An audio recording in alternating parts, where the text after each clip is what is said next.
아멘. 할렐루야. 우리 옆에 분들과 함께 인사할까요? 다시 만나게 되어서 너무너무 감사합니다. 반갑습니다. 서로 인사하겠습니다.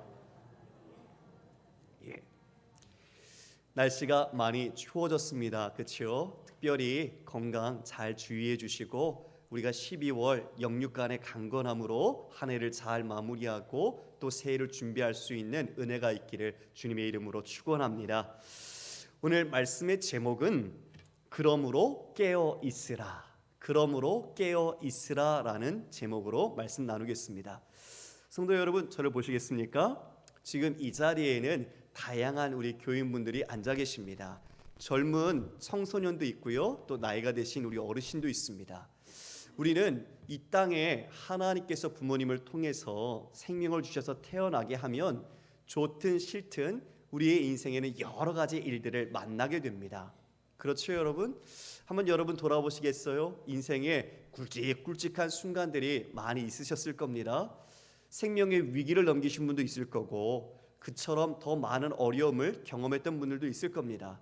우리는 그러한 일들을 미리 좀 알 수 있다면, 내게 아픔과 고통을 주는 일 또는 기쁨이 되는 일이든 무엇인가를 더 알 수 있다면 잘 대비할 수 있을 텐데 그런 마음이 들겠죠. 그래서 누구나 다 자신에게 있는 일들에 대하여 그런 것들을 궁금해하는 것이 있습니다. 이 나라도 이 국가도 마찬가지겠죠. 중요한 일들을 앞둘 때, 특별히 국민의 모든 안전과 생명을 담보하는 어떤 일을 진행할 때 그런 것들에 대한 결과들, 또 그런 것들에 대한 일을 시행하기 전에 그런 궁금증과 그러한 것들에 대한 어떤 마음속에서 알고자 하는 마음들이 다 있죠. 이처럼 우리 인간은 자신에게 일어난 일, 개인사든 아니면 역사적인 이 국가와 관련된 일이든 이 모든 것들에 대해서 미리 알고 싶어하는 마음 있습니다. 그런데 그 무엇보다도 가장 공통되고 중요한 것이 있죠. 인류의 종말이라는 것입니다. 그것은 우리 모두를 떠나서 이 인류 전체가 함께 고민하고 또 걱정하는 것이기도 합니다. 그래서 여러분, 영화를 보면 다양한 재난 영화의 소재로 무엇이 나옵니까? 해성과 지구가 충돌한다든지, 대지진과 격변이 일어난다든지, 또 기상이 이변이 생겨서 이 지구가 종말을 맞는 여러 다양한 소재들로 영화들이 나오고 있죠. 그런데 분명히 우리 구주께서 이 종말의 때에 대하여 말씀을 해주셨습니다. 뭐라고 먼저 교훈해 주셨습니까? 이 성전 심판과 관련하여 말씀을 해주셨죠. 그리고 이어서 이처럼 큰 재난이 있을 것이다. 큰 환란이죠. 전무후무한 이 환란이 있을 것이고, 그리고 내부적으로는 적그리스도와 거짓 이런 선지자들이 나타나 너희를 미혹할 것이다. 그러므로 이것들에 미혹당하지 않도록 주의하라 말씀해 주셨습니다. 자, 이 모든 것들에서 가장 궁금한 것이 이제 때지요. 언제 올 것인가? 주님이 그것이 언제 올 것인가? 우리 모두는 그것에 대하여 궁금증을 가지고 있습니다. 그러나 우리 구주는 이와 같이 우리에게 분명하게 종말의 성도들이 어떻게 살아야 하는가, 오늘 이 말씀을 통해서 우리에게 교훈을 해주십니다. 중요한 건요, 그때를 아는 게 아니에요. 그때 이전에 중요한 것은 우리가 어떻게 그 종말이라는, 벌써 예수 그리스도의 십자가로 시작된 구원과 심판, 의인과 악인처럼 알곡과 가라지가 나뉘고, 이처럼 누구는 선택함을 받고 누구는 버림을 받는 이런 구원의 속에서 우리는 어떠한 자세로 살아야 하는가, 이것이 중요한 것이죠. 내가 그때를 안다고 해서 지금처럼 우리가 마음대로 막 살다가 그리고 그때만 무언가 준비를 한다면 주님은 그것을 기뻐하지 않으세요. 우리의 기쁨은 우리가 늘 하나님의 기쁨처럼 주님의 기쁨을 알고 그 말씀대로 순종해 나가는 것이 우리가 함께 가져야 할 믿음의 태도인 것이죠. 오늘 구주께서 바로 우리에게 종말의 시대를 살아가는 성도들에게 어떠한 신앙의 태도를 가져야 하는지 교훈해 주십니다. 우리가 말씀으로 함께 살펴보도록 하겠습니다. 28절, 29절 말씀 함께 읽겠습니다. 시작. 무화과 나무의 비유를 배우라. 그 가지가 연하여지고 잎사귀를 내면 여름이 가까운 줄 아나니 이와 같이 너희가 이런 일이 일어나는 것을 보거든 인자가 가까이 곧 문 앞에 이른 줄 알라. 무화과나무의 비유를 말씀해 주십니다. 여러분, 지금 이 무화과나무 비유 전에 11장에서 무화과나무를 이미 비유로 저주하신 사건이 있었죠. 기억나십니까? 예. 예수님께서 시장하셔서 가시다가 잎이 무성한 무화과나무를 보셨어요. 첫 열매 파괴죠. 아직 본격적인 무화과 열매의 때는 아니었습니다. 그런데 그 무화과 잎이 열리면 파괴라는 작은 무화과가 맺히죠. 이것은 가난한 사람들, 여행하는 사람들에게는 아주 중요한 간식이 되기도 했어요. 우리 주님께서 시장하셔서 잎이 무성하니 열매가 있겠다 싶어 가셨는데 어떻게 했습니까? 열매가 있었습니까? 없었습니까? 없었습니다. 예수님께서 열매가 없음을 보시고 그 나무를 향하여 저주하셨죠. 이후로는 내게서 그 누구도 사람이 열매를 먹지 못할 것이다 말씀으로 저주하셨습니다. 그런데 그 이튿날 제자들이 지나가 보니 그 나무가 어떻게 되어 있어요? 뿌리째까지 말라 죽어 있었습니다. 그것은 이 번드르르하고 번창해 보이는 무성한 잎, 정말 어쩌면 이 종교 지도자들과 유대교가 가장 열심을 나타내고 하나님에 대해서 자신에게 헌신하고 있는 이 모습들이 마치 그 무성한 잎 같았던 거죠. 그런데 실상을 들여다보니 어때요? 아무런 열매가 없던 겁니다. 성전에서 행해지고 있는 그 모든 종교적인 모습들, 유대교와 종교 지도자들이 하고 있던 그 모든 열심은 자신들의 기득권, 자신들의 이익을 창출해내고 그것을 지키기 위한 것이었지 하나님의 뜻을 이루어가는 것과는 전혀 연관이 없는 그런 형식과 껍데기만 남은 모습이었던 거죠. 주님은 그 무화과나무를 저주하신 사건은 곧 성전을 향하여 심판을 선언하신 것과 같은 것입니다. 이처럼 그 무화과나무는 이스라엘을 상징하는 것이었는데요, 오늘은 주님께서 그 무화과나무의 자연적인 질서, 때를 가지고 이 종말의 때를 비유로 말씀해 주십니다. 이 무화과나무가 가지가 연하여지고 잎이 이제 그런 잎사귀가 내거든 그때가 언제인가? 여름이 가까운 줄 알라. 이것은 그 유대인들이 다 알고 있는 것이었습니다. 이것은 우리도 지금 이 잎사귀가 다 떨어지고 낙엽이 다 떨어지고 바람이 불고 기온이 바뀌면 겨울이구나라는 것을 누구나가 다 감지할 수 있지요. 그것처럼 이 유대인들은 이것을 잘 알고 있었던 거예요. 여러분, 유대인은 우리의 시간과 좀 다른 하루를 갖습니다. 우리는 아침, 점심, 저녁 이렇게 해가 뜨고 지는 것을 기준으로 하지요. 그런데 유대인의 새 날의 시작은 해가 지는 것부터 시작을 합니다. 해가 져서 깊은 밤중 죽음과 같은 우리의 인생인데 그것이 다시 구원의 회복과 희망의 빛으로 일출로 이루어지는 이 모든 것을 하루의 시간 속에서 담아내고 있는 거죠. 유대인들은 농사의 절기도 우리와 달라요. 우리는 봄, 여름, 가을, 겨울이지만 그 기준으로 이 유대인들은 가을부터 시작이 됩니다. 가을에 이른 비가 내리죠. 그리고 봄에 늦은 비가 내립니다. 그래서 봄에 그 모든 것을 결실 맺고 추수를 하고 그런 일들이 이루어지죠. 일반적인 농사의 절기가 그러했습니다. 그러니까 여러분, 여름이 된 줄 알라라는 것은 무엇을 말하죠? 한 해의 끝이 되었다는 것입니다. 한 해의 끝, 바로 그 여름이 되었다는 그 끝을 가지고 지금 주님이 다시 오시는 종말 그 끝을 이야기해 주고 계시는 거예요. 너희들이 이렇게 자연의 흐름을 보면서 때를 너희들이 분별할 수 있거든. 이것처럼 이 모든 일이 일어나면 인자가 문 앞에 곧 가까이 온 줄 알라라고 말하고 있습니다. 이런 일들이 어떤 일일까요? 그것은 30절에도 말하고 있는데요, 내가 진실로 너희에게 말하노니 이 세대가 지나가기 전에 이 일이 다 일어나리라. 이 일은 그 앞서 주님이 말씀하신 이 성전의 심판, 예루살렘의 멸망, 그리고 이어 나타날 이 환란의 징조들을 말해주는 것이죠. 성도 여러분, 우리가 여러 차례 같이 나누었지만 주님께서 지금 말씀하신 이 성전의 심판이 실질적으로 역사 안에선 성취되었습니다. AD 70년에 로마 장군 티투스에 의해서 그 예루살렘과 그 성전은 철저하게 유린당하고 패망했지요. 돌 하나도 돌 위에 남지 않겠다고 말씀하신 우리 주님의 말씀처럼 그 모든 것은 무너져 내렸습니다. 여러분, 그 성전이 유대인들에게는 생명과 같은 곳이었습니다. 여러분도 자신에게 한번 적용해 보십시오. 여러분이 인생 속에서 주님 다음으로 가장 사랑하고 가장 아끼고 가장 모든 노력을 기울였던 것, 그것이 철저하게 파괴되고 무너지고 사라졌다. 여러분의 마음은 어떠한 마음이 들까요?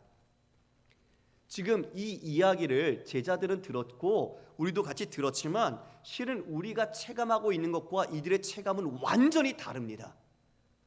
우리의 인생 속에서 내가 감당하지 못할 어려움, 그게 경제적인 문제일 수도 있고 또 우리의 질병, 건강의 문제일 수도 있겠지요. 그럴 때 우리는 그것 때문에 내가 살아왔다고 생각했으나 그것이 뺏기고 없어지고 이뤄지는 순간 나는 아무것도 없다, 내 모든 것은 끝났다, 내 인생은 의미가 없다라고도 말할 수 있을 겁니다. 그런데 바로 그러한 의미가 성전이었다는 거죠. 그들은 예루살렘은 곧 시온으로 하나님의 도성이었고 성전은 주님의 임재가 있는 곳이라고 믿었던, 그렇게 그것을 사모했던 자들이 바로 그들이었는데 그 핵심의 아이콘, 그 성전이 무너진 것은 그들 모두가 멸망과 그 모든 패망으로 끝난다라는 종말을 암시하는 거였습니다. 그런데 구주께서는 그것이 끝이 아니라 그것은 시작이고 이어 진정한 환란이 있을 것을 말씀해 주셨지요. 진짜 그 티투스 장군에 의해서 110만 명이 사망을 했습니다. 여러분, 말이 110만 명이지 110만 명이 죽었다고 생각해 보십시오. 그 작은 예루살렘 성에 그 디아스포라들이 유월절을 지키기 위해 왔을 때에 그들이 이처럼 사륙을 당하는 비참한 참상, 그 가운데 우리의 가족이 있고 아버지가 있고 자녀가 있고 우리의 아는 사람들이 그 안에 있는데 그들이 죽어서 있고 십자가의 모든 가도마다 달려있다고 생각해 보십시오. 이건 전무후무한 그들의 마음속에 잊을 수 없는 고난인 것입니다. 예수님은 그걸 미리 말씀하셨어요. 그러나 그들은 이 세대가 지나가기 전에 이 일이 이루어질 것을 경험했습니다. 그 말씀의 성취를 경험했습니다. 얼마나 마음이 그들이 아팠을까요? 우리 구주께서 예루살렘 성 입성하실 때 보시며 우셨잖아요. 너희가 진짜 평화에 관한 일을 알았더라면 얼마나 좋았을까. 우셨어요. 아파하셨어요. 그 심판을 기뻐하신 게 아니에요. 한 사람이라도 더 구원받기를 원하시는 간절한 마음이 우리 구주의 마음이었던 거죠. 그러나 이 일을 지나야 하는, 그래야 이 모든 하나님의 구원을 완성할 수 있기에 이 모든 것을 말씀해 주시는 거죠. 진실로 너에게 말하노니 이 세대가 지나가기 전에 이 일이 다 일어나리라. 이에 이 말을 듣고 있는 사람은 주님께서 말씀하신 그 모든 패망과 철저한 예루살렘의 종말을 보게 되는 겁니다. 그리고 이렇게 말씀하십니다. 31절, 천지는 없어지겠으나 내 말은 없어지지 아니하리라. 할렐루야. 여러분, 천지는 없어지겠으나 내 말은 없어지지 않겠다. 이 말씀 속에서 여러분이 하나님의 말씀을 어떻게 대하는지 태도를 돌아보시길 원합니다. 여러분이 가장 원하고 또 갖고 있고 소중하게 생각하는 것들 다 없어질 겁니다. 이 천지는 다 없어질 겁니다. 하나님의 새 창조, 새로운 하늘과 새 땅으로 다시 우리는 하나님 안에서 살게 될 것입니다. 지금 이 천지는 다 없어지지만 하나님의 말씀은 영원하다. 그 말은 하나님의 말씀대로 이 모든 것이 성취될 것이고 새로운 곳, 새로운 땅, 새 하늘도 하나님의 말씀대로 이루어질 것을 우리에게 이야기해주고 있는 것입니다. 여러분, 여기 한 권의 책이 있죠? 성경책입니다. 각자가 갖고 있는 성경책의 크기는 다를 겁니다. 그러나 이 안에 담겨있는 말씀은 아주 엄위합니다. 그리고 의미심장한 말씀이며 우리 모두를 살릴 수 있는 진리의 말씀입니다. 여러분은 이 말씀을, 이 천지가 없어져도 이 말씀은 영원하다는 진리로서 우리 하나님이신 예수께서 친히 말씀하시는데, 여러분들은 이 말씀에 어떻게 반응하며 삶을 살아가고 있습니까? 혹시 주일 예배 드리기 전에 꺼내서 털고서 끼고 오셨다가 집에 가시면 다시 TV 위에 아니면 장롱 위에 올려놓으시고 그리고 다시 주일날 들고 나오시지 않습니까? 여러분, 이 말씀은 우리 하나님께서 여러분들을 사랑하셔서 눈물로 쓴 편지입니다. 구구절절이 예수 그리스도의 십자가의 보혈로 하나님께서 우리를 사랑하신다는 그 마음을 표현해낸 글들입니다. 왜요? 그분이 무엇 때문에요? 그분은 여러분을 사랑하시기 때문입니다. 여러분을 사랑하시기 때문에 자신이 제일 아끼는 독생자마저도 그 모든 것 아낌없이 내어주셔서 여러분을 살려주고 우리와 함께 더불어 하나님의 자녀로 그 나라를 살도록 이끌어 주셨습니다. 할렐루야. 그러므로 여러분, 이 말씀에 생명을 거십시오. 이 말씀에 여러분의 인생을 온전히 주님을 의지하며 걸으십시오. 주님의 말씀대로 예루살렘 패망했고, 주님의 말씀대로 인류의 종말이 있고, 주님의 말씀대로 다시 오실 것이기 때문입니다. 우리는 그것을 신뢰하며 살아가는 종말의 성도입니다. 우리는 종말의 성도로서 진정 어떠한 태도를 지녀야 하는지 바로 이처럼 우리 주께서 말씀해 주십니다. 우리 32절, 33절 말씀 함께 읽습니다. 시작. 그러나 그날과 그때는 아무도 모르나니 하늘에 있는 천사들도 아들도 모르고 아버지만 아시느니라. 주의하라, 깨어있으라. 그때가 언제인지 알지 못함이라. 우리 구주께서 그날과 그때는 아무도 모른다라고 분명히 말씀합니다. 하늘에 있는 천사도 그리고 자신 아들도 모르고 오직 아버지만 아신다라고 말씀해주고 있습니다. 성도 여러분, 예수님도 하나님이십니다. 제2위의 하나님이십니다. 그런데 우리 하나님이신 예수님께서 말씀이신 로고스로 이 육신을 입고 이 땅에 오셨습니다. 그분이 친히 말씀이신 이 예수님께서는 이 땅에 그 말씀을 따라 순종하시고 그 말씀을 증거하셨습니다. 그대로 성취가 될 것입니다. 그런데 한 가지, 우리 예수님은 이 땅에 인성을 입고 오심으로 하나님의 뜻에 모든 것을 순복하셨습니다. 신성을 제안하셨죠. 자신이 제자들을 향하여 교육을 할 때, 그리고 하나님 나라의 권능을 드러낼 때 그때 신성을 사용하셨습니다. 주님께서 지금 아들도 모른다라고 말씀하신 것은 철저히 하나님 앞으로 나누어집니다. 여러분, 유대인들은요, 이제 신랑이 신부를 이제 맨 처음에 집으로 가죠. 신부의 집으로 가서 선물을 주고 약속을 합니다. 그리고 서로가 이제 진짜 부부가 됩니다. 그런데요, 부부가 되었지만 함께 살지 못합니다. 그들에게는 정식으로 부부가 되었고 그 자리를 떠나면서 이렇게 신랑은 말합니다. 사랑하는 신부여, 내가 1년 뒤에 어느 날 당신을 데리러 오겠소. 이런 말을 남기고 떠나게 되죠. 그 약 1년여간의 시간 속에서 이제 신부는 그 신랑의 집에 가서 함께 살 것들을 배우고 익히고 또 자신의 삶을 정리하게 되죠. 신랑은 이제 신부를 데리고 와서 함께 살 신혼집을 마련합니다. 대부분 그 집이 서로 있으면 아버지 집에 연이어서 그 집을 만드는 거죠. 확장을 해 나가는 겁니다. 안방도 만들고 이런 식으로 같이 주거 공간을 만들어가는 거죠. 그런데 최종적으로 그 모든 것들이 완공되는 것, 준공 허가를 누가 내줘요? 아버지가 내줍니다. 아버지가 보고 이제 이만하면 됐다. 너 가서 신부를 데리고 오거라. 이렇게 허락이 떨어지면 신랑은 자신의 친구들, 동료들을 데리고 가서 신부를 데리고 오는 겁니다. 이것이 이렇게 이 과정이 이어지게 되죠. 그러면 신부를 데리고 와서 신랑의 집에서 이제 혼인 잔치가 벌려집니다. 여러분, 우리가 요한복음에 보면 가나의 혼인 잔치가 있습니다. 아시죠? 예. 혼인 잔치가 진행되고 있는데 무슨 일이 생겼습니까? 포도주가 떨어져 버린 거예요. 포도주는 뭐죠? 잔치에 있어서는 가장 핵심이고 기쁨을 상징하는 것 아니겠습니까? 이 포도주가 떨어졌다라는 것은 하나님과 우리와의 관계가 그와 같이 갈라져 있다는, 기쁨이 중단되었다는 것을 말해주는 거예요. 정결례를 행하기 위하여 6개의 항아리가 있었습니다. 비어 있었어요.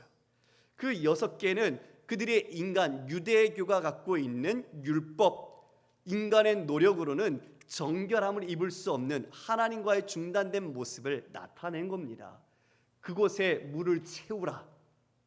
그것을 물을 채우고 갖다 주었더니 어떻다고 그랬어요? 이게 그 전에 있는 포도주보다 더 아주 맛있는 귀한 포도주가 되었다고 이야기를 하죠. 이것은 하나님과 우리 사이가 파산된 관계,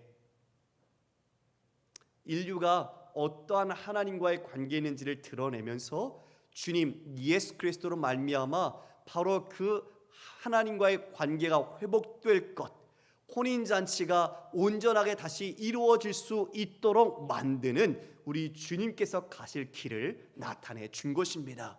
그래서 요한계시록에 보면 어린 양의 혼인잔치가 드디어 일어나게 되는 것이죠. 이처럼 주님은 우리의 신랑이 되시고 신부인 우리는 그와 같이 준비하며 지금 다시 주님 오시는 날, 진정한 혼인잔치가 벌어질 날을 우리는 기다리고 있는 것입니다. 할렐루야. 신부로서 잘 단장하고 계십니까? 아멘이 없네요. 다른 곳에 눈길을 돌리면 안 되겠죠? 주님을 바라봐야겠죠? 예. 네, 이처럼 이 주님께서 이와 같이 진실로 이 모든 것들이 다 이루어질 것인데 그 날은 아무도 모른다. 아버지 외에는 알지 못한다라고 말씀하고 있습니다. 그러면서 주의하라, 깨어 있으라. 그때가 언제인지 알지 못함이라 말하고 있죠. 문제는 우리가 모르는 것입니다. 그때를. 그래서 깨어 있어야 한다고 주님 말씀해 주십니다. 그러면서 34절과 35절, 36절에 보면 이 깨어 있다라는 말을 연거푸 말씀해 주고 계세요. 여러분 눈으로 보십시오. 이렇게 말씀하고 있습니다. 34절입니다. 가령 사람이 집을 떠나 타국으로 갈 때에 그 종들에게 권한을 주어 각각 사무를 맡기며 문지기에게 깨어 있으라 명한과 같으니 그러므로 깨어 있으라. 집주인이 언제 오는지, 혹 저물 때일는지 밤중일는지, 닭 울 때일는지 새벽일는지 너희가 알지 못함이라. 그가 호련히 와서 너희가 자는 것을 보지 않도록 하라. 그가 와서 너희가 자는 것을 보지 않도록 하라는 것도 깨어 있으라는 말이죠. 지금 절마다 깨어 있어야 한다는 것을 여러 차례에 걸쳐 강조해 주고 있어요. 왜요? 그만큼 중요하기 때문이죠. 여러분 깨어 있으십니까? 여러분 깨어 있으십니까? 예, 깨어 있다는 게 단순히 잠자고 있는 것이 아니겠죠? 잠을 안 자는 것이 깨어 있는 것이 아니라 여기서 지금 청지기와 관련돼서 우리 주님께서 말씀해 주셨어요.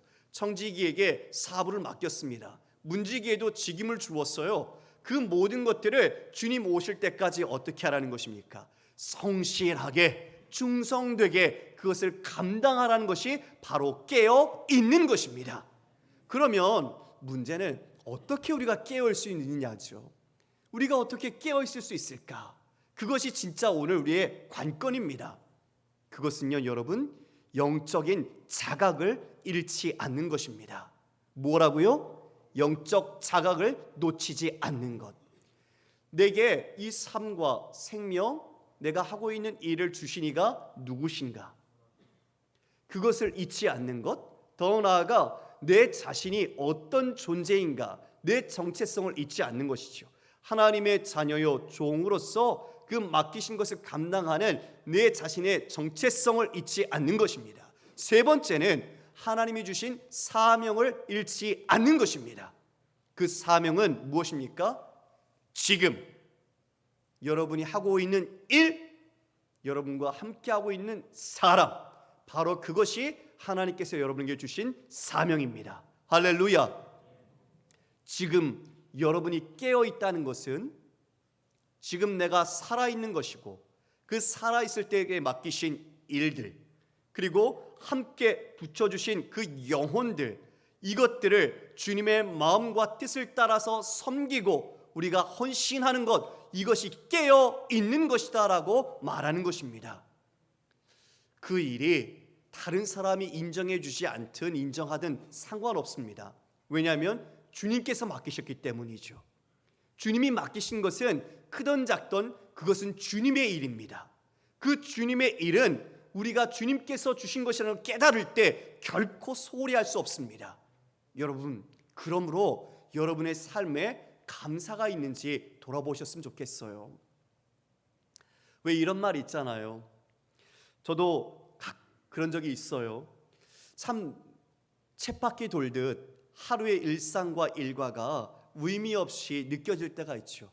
지쳐가고 내가 왜 일을 해야 하는지도 모르겠고, 그냥 그것을 통해서 받는 돈으로 살기 위해서 얽매여 있는 것 같이 느껴지는 비참함, 그리고 그 수많은 경쟁, 그리고 위에 상사로부터 당하고 있는 그 모욕들, 그런 것들 때문에 어쩌면 정말 이 가슴 속에 사표를 넣어놓고 내고 싶지만 자녀들과 가족을 생각하면서 내지 못하고 있는 그런 모습들, 우리의 삶에 그런 경험들이 있을 거라고 저는 생각이 됩니다. 가정주부도 마찬가지죠. 내가 왜 지금 이 설거지를 하고 이 가정 살림을 하고 이 말 안 듣는 자녀를 왜 키워야 하는지, 정말 차라리 결혼 안 했으면 내가 혼자 더 잘 살 수 있었을 텐데 생각할 수도 있을 수 있겠죠. 그런데 그 모든 것들이 누가 주신 거라고요? 하나님이 주신 것입니다. 이것을 자각하는 것, 이것이 먼저 깨어있게 만드는 것입니다. 여러분 마음속에 하나님의 마음으로 새로운 그 하나님의 시각과 관점을 가지시길 원합니다. 여러분, 지금 마음속에 있는 그 일들, 여러분이 감당해야 하지만 정말 힘들다, 지친다 하는 그 일들, 오히려 그 일들이 여러분을 하나님의 사람으로 만들어가는 겁니다. 그 일 때문에 여러분이 기도하고 그 일 속에서 하나님을 만나게 되고, 그 일이 하나님이 여러분에게 맡기신 사명이라는 것을 눈뜨시기를 주님의 이름으로 축복합니다. 그래서 주님은요, 그 마음을 보십니다. 달란트를 적게 주고 많이 주고를 보시는 게 아니라 적게 주든 많게 주든 그 일에 충성한 자에게 똑같은 평가를 주셨어요. 착하고 충성된 종아. 우리는 왜 난 요거밖에 안 줬나? 누구는 많이 주나? 처음부터 불공평하다고 하나님의 원망하지만 아니요. 그것은 하나님의 주권입니다. 하나님이 맡기신 것에 감사할 때 우리는 그 충성의 모습을 보시고 하나님이 더 맡겨주시는 것이죠. 그러므로 여러분, 감사를 회복하십시오. 그리고 진정 새롭게 주님을 인식하고 하나님과 내 자신, 그 일에 대하여 주님의 은혜로 그 일들을 감당하시기를 주님의 이름으로 축복합니다. 여러분, 에녹 아시죠? 에녹. 창세기에 에녹이 나옵니다. 창세기 5장 21절 이하에 에녹에 대하여 이렇게 말씀하고 있습니다. 에녹은 650세에 무드셀라를 낳았고, 무드셀라를 낳은 후 300년을 하나님과 동행하며 자녀들을 낳았으며 그는 365세를 살았더라. 에녹이 하나님과 동행하더니 하나님이 그를 데려가심으로 세상에 있지 아니하였더라. 에녹이 하나님과 동행했다고 말합니다.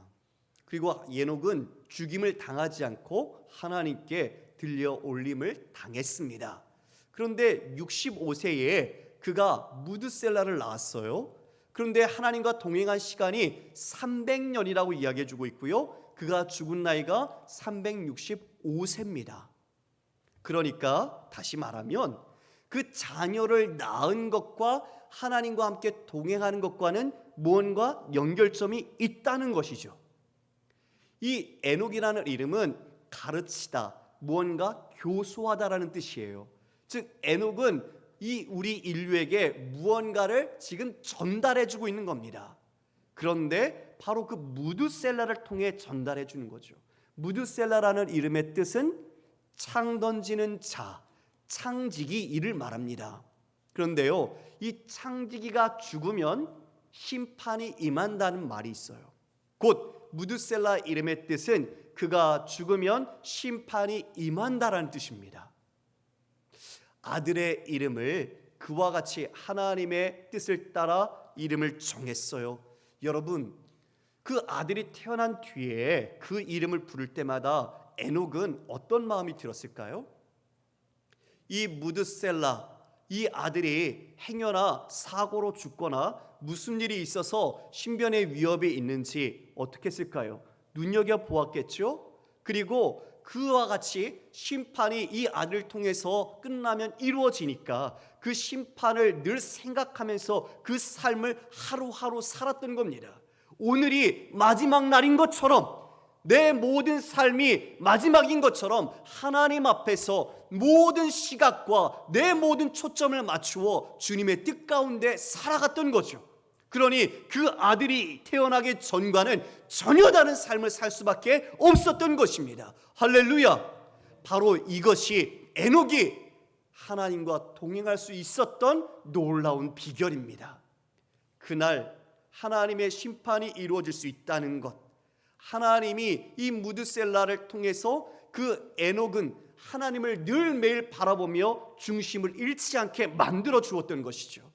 에녹은 이에 죽지 않고 주님과 동행하다가 올라갔다. 이와 같이 우리에게 에녹을 통해 교훈해 주고 있습니다. 무드셀라가 969세를 살았어요. 가장 장수했다는 것 아시지요? 왜 그럴까요? 무드셀라가 죽으면 심판이 임하기에 하나님께서 그 심판의 때를 길게 하셔서 이 땅의 인간들이 더 구원받기를 원하시는 마음을 나타내 준 거예요. 천년이 하루 같고 하루가 천년 같은 하나님의 시간 속에서 왜 주님 빨리 안 오시는가? 이 무드셀라의 장수의 시간 속에 담겨있는 하나님의 긍휼과 자비를 우리는 눈으로 볼 수 있어야 합니다. 여러분, 무드셀라가 969세에 죽은 해에 노아의 홍수 심판이 일어났습니다. 정확하게 하나님은 그 모든 타이밍에 맞추어 일하시고 구원의 이 모든 일들을 성취해 가고 계시는 것이죠. 마지막 37절 말씀에도 또 당부하십니다. 깨어 있으라. 내가 너에게 하는 이 말은 모든 사람에게 하는 말이니라 하시니라. 예외가 없습니다. 깨어 있어야 하는 것에 누구도 제외된 사람이 없습니다. 우리 모두 이 말씀을 듣는 자들은 깨어 있어야 한다고 우리 구주께서 신신당부를 하고 계십니다. 우리 구주께서 이 깨어 있으라라는 이 말씀 속에 우리를 향하여 사랑과 그 구원의 자세를 말씀해 주시지만 우리 주님이 먼저 깨어 계셨습니다. 낮고 천한 인간의 몸을 입고 이 땅에 오셔서 인간들, 자신의 피조물인 인간들에게 수치와 모욕을 당하셨죠. 옷벗김을 당하고 채찍에 맞으시고 십자가를 지시고 그로 우리의 구원을 이루셨습니다. 여러분, 우리는 이것을 마치 그냥 공식 외우듯 뭔가 암기하듯 우리는 의미 없이 지나가선 절대 안 됩니다. 그 깊은 간단하지만 그 안에 담긴 내용은 이 온 우주를 담을 수 없는 어마어마한 내용이기 때문입니다. 우리 주님께서 아버지의 뜻을 순종하기 위하여 깨어 계셨습니다. 하나님이신 구주께서 인간의 몸을 입고 우리의 구원 위해 모든 것을 깨어 그 길을 가셨습니다. 그래서 기도하셨습니다. 누가복음 21장 36절 말씀입니다. 우리 함께 읽어볼까요? 시작. 이러므로 너희는 장차 올 이 모든 일을 능히 피하고 인자 앞에 서도록 항상 기도하며 깨어 있으라 하시니라. 장차 올 일, 이 모든 것을 피하고 이 모든 인자 앞에 올바로 설 수 있도록 기도하라, 깨어 있어라. 이것을 구주께서 오늘 우리 사랑하는 성도들에게 말씀하여 주고 있습니다. 성도 여러분, 우리가 하나님 앞에 받은 것이 크든 작든 감사하시고, 우리가 사람이 몇 명 없어도 이 앞에 찬양하는 것은 사람을 보고 찬양하는 것이 아니라 우리 하나님을 보고 찬양하는 것입니다. 우리가 교사로 섬겨서 내 반에 아이가 한두 명밖에 없더라도 바로 그 한두 명을 맡기시는 하나님을 의지하여 기도할 때 하나님 아버지의 마음과 은혜를 느끼며 우리는 그것을 감당하는 것입니다. 우리가 차량 봉사를 할 때도 몇 사람 타지 않았어도 그 자리에 주님이 함께 타고 계시기에 우리는 그것의 은혜로 그 길을 갈 수 있는 것입니다. 우리 교회가, 우리 모든 성도가 그러하기를 원합니다. 주님이 보시든 보시지 않든 지금 우리는 그 종말의 때가 언제인지 알든 알지 못하든 내게 맡기신 하나님의 그 사명을 하나님 앞에서 주님께 충성하며 성실하게 이 모든 것을 감당해야 할 것입니다. 주님 다시 오시는 그날 여러분 앞에 섰을 때 여러분을 보시며 정말 기뻐하실 겁니다. 여러분들이 주님의 기쁨을 나의 기쁨으로 삼아 충성하셨던 것처럼 주님은 여러분을 인하여 그 기쁨과 영광에 여러분과 함께 동참하시며 그 끝날을 함께 맞이할 것입니다. 이처럼 매일을 마지막으로 살았던 에녹, 그리고 인간의 수명이 120년 그 심판의 시간을 가르쳐 주시면서 다른 사람들이 무시하고 조롱하고 놀려도 그것을 굳굳하게 이기며 방주를 지었던 노아처럼 오늘도 우리는 깨어 기도하고 주님의 말씀을 따라서 하나님의 구원을 이루어가며 주님 다시 오시는 그날까지 우리가 주의하여 깨어있음으로 주님의 칭찬을 받는 모든 성도님 되시기를 주님의 이름으로 축원합니다. 우리 함께 다 같이